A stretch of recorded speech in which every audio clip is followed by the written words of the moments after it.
चीज start. So let's start with the relevancy of fact. Evidence may be given in any suit which are relevant and no others. ये मैंने ना आपको पहले ही बता दिया है कि देखो आपका आपने किसी का मर्डर किया तो उसमें मर्डर के पीछे क्या इंटेंशन, क्या मोटिव, क्या चीजें हो सकती हैं, ये रेलिवेंट है. आपने मर्डरर से 25 साल पहले 2 किलो चीनी ली थी, ये रेलिवेंट नहीं है. तो रेलिवेंट फैक्ट्स क्या होते हैं? वही रेलिवेंट फैक्ट्स होंगे जो कि कोर्ट भी अलाउ करता है. ठीक है. Is tried for the murder bye beating him with a club with the intention of causing his death. क्या क्या चीजें अब हैं? ए उसको क्लब से मार रहा है, ए ने डेथ कॉज कर दी, ए की इंटेंशन थी उसको मारने की. ये सारे रेलिवेंट फैक्ट है, ये सारे रेलिवेंट फैक्ट्स हैं. अब रेलिवेंट फैक्ट जो पार्ट ऑफ सेम ट्रांजेक्शन, इसको ना रेस गेस्टे बोलते हैं. लिखिए आप RESGESTAE,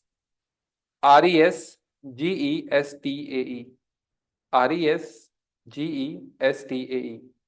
Facts which are so closely connected with the fact in issue, facts which are so closely connected with the fact in issue to form part of the same transaction.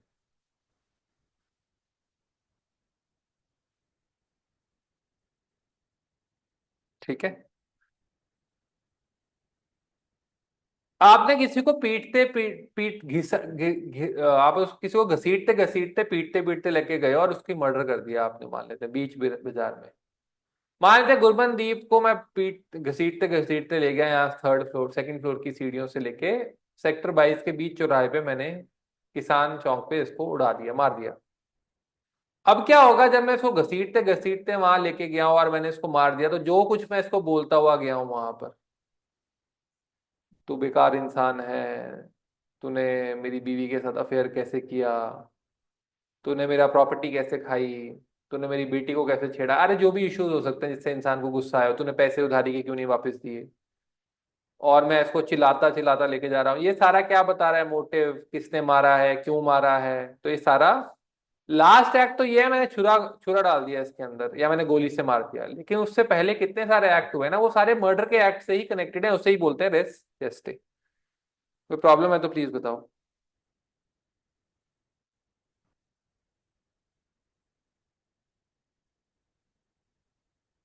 कोई problem है तो please बताइए. ठीक है. बाकी तो आपको देखो, ये आपको डिटेल में नहीं करना है बिकॉज आपका पेपर में ये सब नहीं आता. Facts which are the occasion cause effect. कोई चीज अगर किसी को, क्या ओकेजन है, कॉज है, कोई मोटिव है, प्रिपरेशन है, प्रीवियस कंडक्ट है, रेलिवेंट है. जैसे मान लेते प्रीवियस कंडक्ट मेरा ये था कि मैंने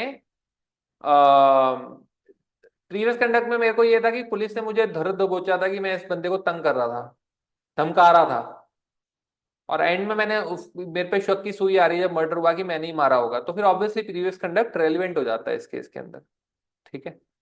देखो, A is tried for the murder of B by poison. The fact that before the death of B, A procured poison similar to what was administered to B is a relevant fact. Obviously, आपको पकड़ा गया chemist से वही type का poison लेते हुए जिससे उस बंदे की डेथ हुई है, तो रेलिवेंट नहीं होगा. शक के बिना पर गुरमनदीप सिंह को त्रिशा के मर्डर में एक्यूज्ड बनाया जाता है, पूछताछ की जा रही है अभियुक्त से. ठीक है ना.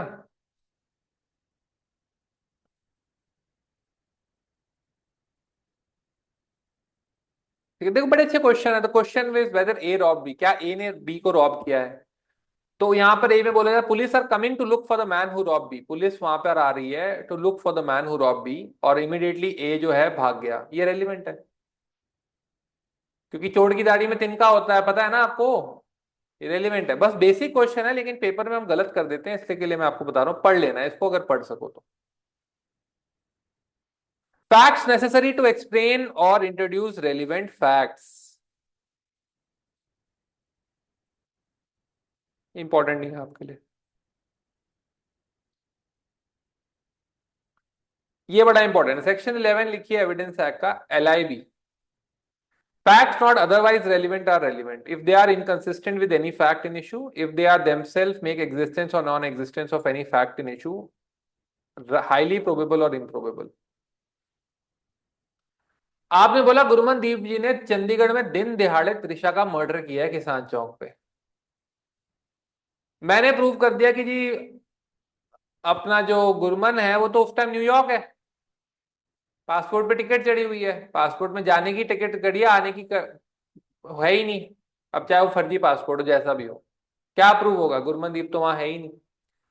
इसमें आपको कथुआ मर्डर केस, मैं आपको केस स्टडी दूंगा। कथुआ मर्डर केस में हुआ ये था कि एक लड़की का बॉडी पाई गई,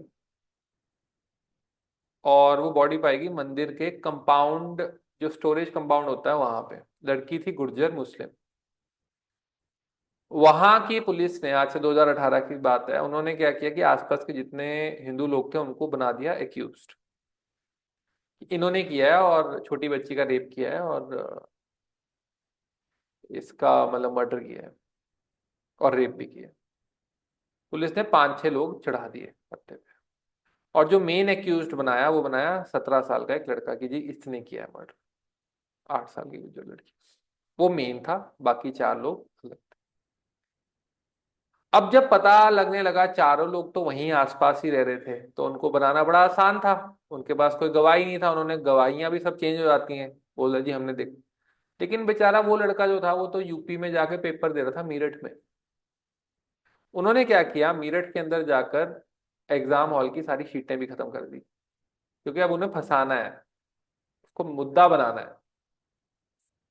जब वो भी खत्म हो गया, तो उसके बाद क्या हुआ, उसने बोला जी मैं उस दिन तो पार्टी करने के लिए पैसे लेने गया हूँ एटीएम में। अब एटीएम की तो रिकॉर्डिंग होती है, वीडियो रिकॉर्ड, और वहां वो कार्ड ट्रांजैक्शन दिख गई। अगर वो नहीं जा रहा तो फंस गया था वो। अब जब वही दिख गई, तो फिर वहां पे पता लग गया कि ये तो वहां है ही नहीं, एलआईवाई का परफेक्ट केस बना, तो पूरा का पूरा केस ही ढह गया। समझ रहे हैं बात को आप? ऐसे होता है। बाकी 3 लोगों को पुलिस ने पकड़ा हुआ है अभी भी, लेकिन वो केस बहुत वीक हो गया है, क्योंकि उसमें जिसको आप मेन बोल रहे थे कि इसने सबसे ज्यादा रेप किया, वो तो है ही नहीं वहां, तो इसका मतलब पूरी चीज पे संदेह आ जाएगा ना। मान लेते मैं बोल रहा हूँ तुमने तुमने तुमने तुमने किया है, और हम एफआईआर पर्चा लेके जा रहे हैं, उसमें से ये है ही नहीं, ये है ही नहीं, तो फिर बचा क्या? फिर तो आपकी नॉलेज वीक है। और ऑल्सो जो आप एज्यूम कर, वो एजम्पशन ही चल रही है, फिर तो आपके पास तथ्य तो कुछ है नहीं। अगर आप कह रहे हो कि रावण ने एक सीता का हरण किया, और मुझे, और उसके भाई ये कुंभकर्ण और ये सब विभीषण वगैरह हैं, और उसमें से विभीषण मान लेते हैं ही बोल रहा है मैं तो करूंगा ही नहीं जी युद्ध, कुंभकर्ण कह रहा है मेरे को 6 महीने में क्यों उठा रहे हो, तो आपका केस वीक हो जाता है ना। दूसरी पार्टी पूरी तैयारी करके आ रही है, और यहाँ तो आपका मेन जो पार्टी है, मेन पार्टी ही खत्म है। तो ये चीज बड़ी इंपॉर्टेंट है। In suit in which damages are claimed, any fact which will enable the court to administer the amount of damages which ought to be awarded is relevant। ये भी आपके लिए इंपॉर्टेंट नहीं है। आगे बढ़ते हैं, देखिए, सॉरी, आगे हमारे लिए क्या इंपॉर्टेंट है, हमारे लिए सेक्शन 25 इंपॉर्टेंट है। Confession to a police officer not to be proved. No confession made to a police officer shall be proved as against person accused of any offense। कोई भी कन्फेशन पुलिस अधिकारी को दिया हुआ माना ही नहीं जाता कोर्ट में, क्योंकि पुलिस अधिकारी अंगूठा तोड़ के, थप्पड़ मार के, जैसे मर्जी कन्फेशन निकलवा ले। इसलिए उनके कन्फेशन की कितनी वैल्यू है?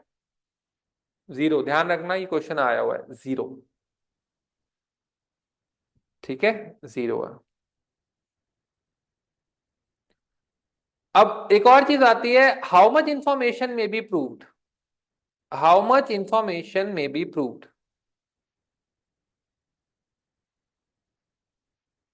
अगर कोई फैक्ट डिस्कवर हो जाता है कन्फेशन में, कोई फैक्ट, तो वो प्रूव किया जा सकता है। फॉर एग्जाम्पल, मैंने थप्पड़ ही थप्पड़ मारे गुरमनदीप के कि तूने त्रिशा का मर्डर किया है। उसमें गुरमनदीप ने बोले हाँ जी मैंने किया है, मैंने बॉडी जो है त्रिशा की वो छुपाई है सेक्टर 26 के पार्क में, और मैंने खून का जो हथियार है उसको फेंका है सतलुज के पास एक खड्डे में। जब पुलिस गई वहां पे शिनाख्त करने, उनको लाश भी मिल गई, और उनको सना हुआ चाकू भी मिल गया। तो ये क्या हुआ? ये कन्फेशन से थोड़ी होगा। कन्फेशन तो झूठी हो भी सकती है, लेकिन ये थोड़ी झूठा हो सकता है। फैक्ट हुआ ना डिस्कवर वहां पे, लाश और तेवदार हथियार, हुआ ना डिस्कवर की नहीं हुआ? तो इस केस में क्या होगा? इस केस में क्या होगा जब तेवदार हथियार डिस्कवर हुआ और लाश डिस्कवर हुई? ये प्रूव हो जाएगा, क्या पुलिस अथॉरिटी में कन्फेशन नहीं, क्योंकि कन्फेशन नहीं प्रूव हो रहा है, उसने जो फैक्ट फैक्ट तक लेके गया वो प्रूव हो रहा है।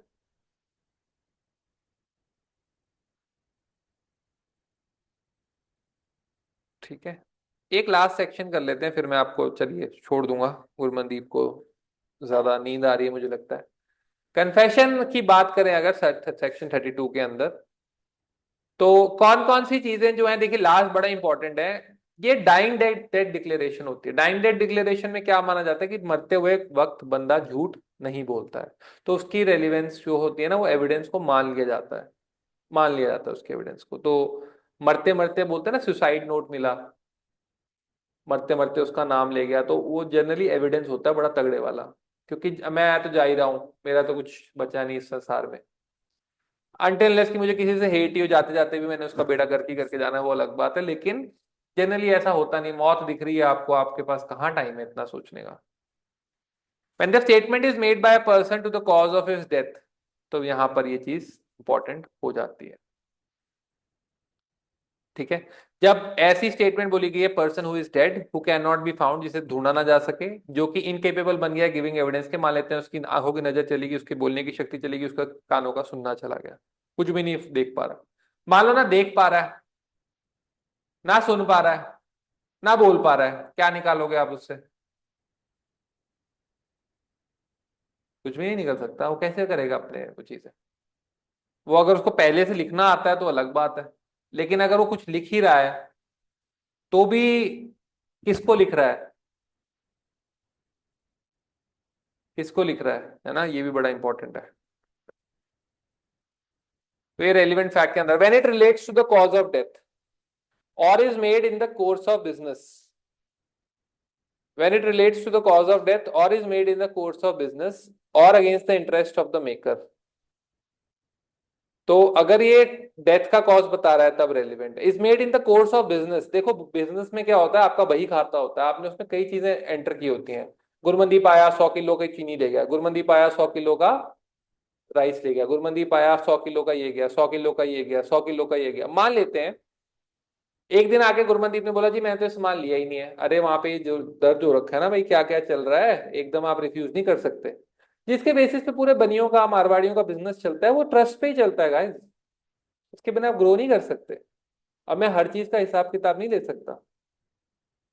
नौकरी जो चलती है किसी की, कोई नौकरी नौकरी कर रहा है, कोई नौकरी चलती है, बस मैं मेरा मेरी छुट्टी और साहब, इसी पे चलती है ना। बैंक में बैंक साहब, पुलिस में पुलिस का बड़ा अफसर, और बस मैं मेरा और मेरा परिवार, और हमें यहाँ पुलिस घर मिल गया, हमें यहाँ पे बैंक घर मिल गया, हमें मतलब जो मैंने देखा है।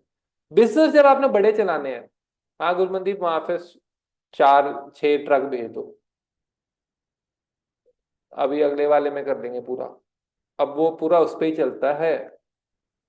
बड़ा बिजनेस, करोड़ों का बिजनेस, ऐसे नहीं नहीं, 3 रुपए रह गए थे पुराने, ऐसे नहीं चल सकता।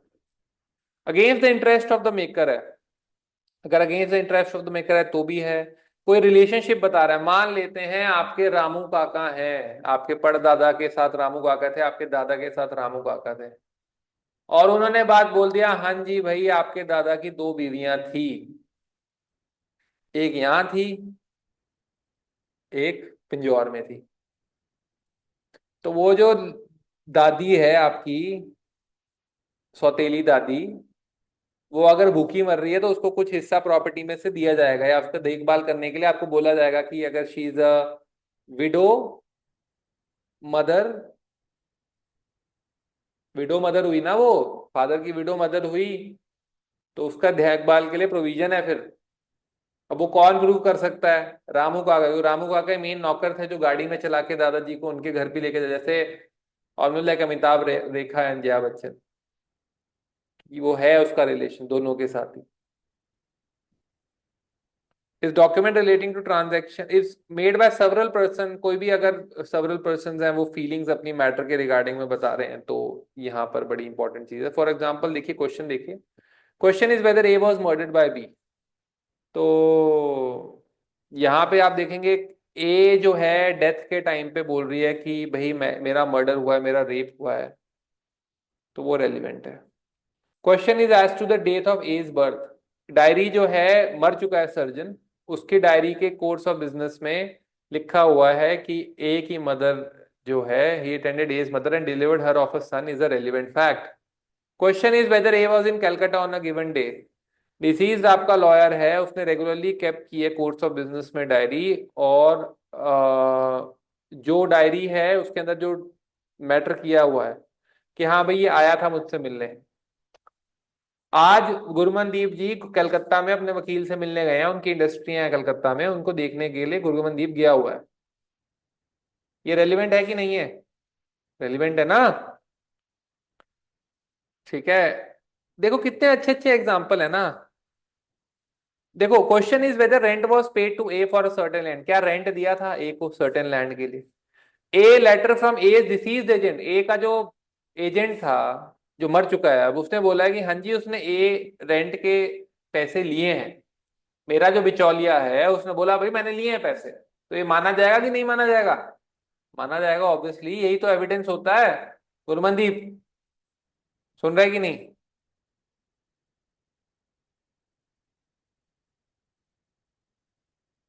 ठीक है। Question is whether a given road is a public way, क्या ये जो रोड निकल रहा है प्राइवेट प्रॉपर्टी है या पब्लिक की प्रॉपर्टी है? Statement by A deceased headman of the village that the road was public is a relevant fact. वहां का जो पुराना सरपंच है बोल रहा है हाँ जी भाई यहाँ से ही सारी गाड़ियां निकलती थी, कोविड के बाद नहीं रहा कोई, तो इसका मतलब ये नहीं कि ये अलग हो गया। कोई प्रॉब्लम है यहाँ तो प्लीज बताओ। ठीक है जी, तो कोई प्रॉब्लम है तो यहाँ पे आप अभी तक बोल सकते हैं। कोई है प्रॉब्लम तो प्लीज बोलिए। So Anushka and Krishna, that was evidence act. बाकी जो है हम लोग कल करेंगे, क्योंकि आज ऑलरेडी आपकी बहुत लंबी लंबी क्लास हो गई है। अनुष्का और कृष्ण को छोड़ के बाकी सब लोग जा सकते हैं।